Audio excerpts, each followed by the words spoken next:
कॉपरच्या cable चोरी प्रकरणातील आरोपींना कोठडी. शेतकऱ्यांच्या शेतातील व गोदामातून सोयाबीन चोरी करणाऱ्या टोळीच्या मुसक्या आवळण्यात पोलिसांना यश आलंय.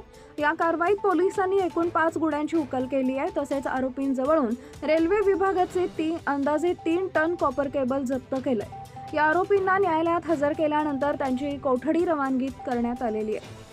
आरोपींनी पुलगाव जिल्हा वर्धा हद्दीतील रेल्वे विभागाचे चोरलेले कॉपर केबल वजन अंदाजे 3 टन अंदाजे किंमत 10 लाख रुपयांचा मुद्देमाल हस्तगत केलाय. सदर केबल चोरीबाबत संबंधित विभागाशी संपर्क करण्यात आलेला आहे. जिल्ह्यात गेल्या काही दिवसांपासून शेतकरी यांच्या शेतात असलेल्या गोदाम व घरातील आवारातून अज्ञात चोरटे सोयाबीनचे भरलेले पोत्यांची चोरी करत होते. सदर चोरट्यांना छडा एसपींनी निर्देश दिले. त्यानुसार सदर गुन्ह्याचा तपास करत असताना मिळालेल्या खात्रीलायक माहितीवरून भगतवाडी येथील भंगार दुकान चालक शेख निसार शेख इद्रिस हबीबनगर खैर मोहम्मद प्लॉट यास व त्याचा सोबती फारुख खान आसिफ खान राहणार तारफेल गाजिया मस्जिद मागे याला ताब्यात घेतलाय.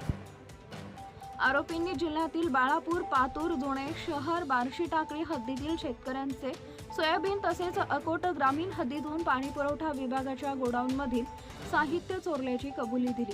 तसेच त्यांनी पुलगाव जिल्हा वर्धा हद्दीतून रेल्वेचे कॉपर केबल सुद्धा चोरी केल्याबाबत कबुली दिली. सदर कारवाईत पोलिसांनी एकूण 22,41,800 रुपयांचा मुद्देमाल हस्तगत केला. सत्यशोधक न्यूज चॅनलसाठी मुख्य संपादक Santosh Gavai, Akola. Subscribe now and press the bell icon. Never miss an update.